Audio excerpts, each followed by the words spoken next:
Житель Араванского района Ислам Камалдинулу с недавних пор занимается производством и продажей биогумуса. Этот небольшой бизнес он открыл на 100 тысяч сомов, полученные от государства по социальному контракту.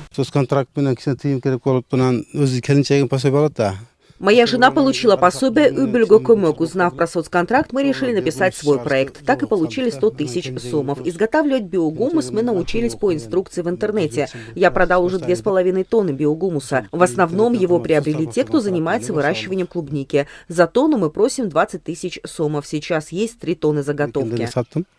Этот бизнес позволяет Исламу Камалдинулу содержать семью. У него 5 детей. Биогумус он не только продает, но и использует на своих полях, благодаря чему получает хороший урожай.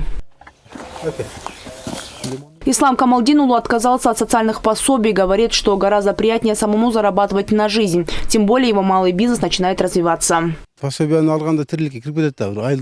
Денег от пособия нам хватало только на продукты, да и то только на самое необходимое. А тут мы вложили деньги в прибыльное дело, есть оборот средств. Да и на жизнь хватает, это большая помощь. Отметим, по Араванскому району 296 семей отказались от пособий. Вместо этого они получили безвозвратные 100 тысяч сомов от государства и направили на реализацию своих стартапов.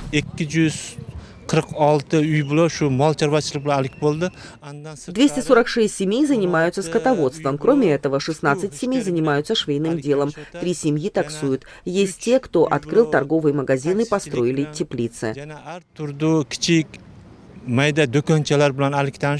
Так как социальный контракт показал свою эффективность, проект продолжит свою работу и в 2024 году. Планируется, что в следующем году 20 тысяч семей получат по 100 тысяч сомов. Для этого в госбюджет будет заложено 2 миллиарда сомов.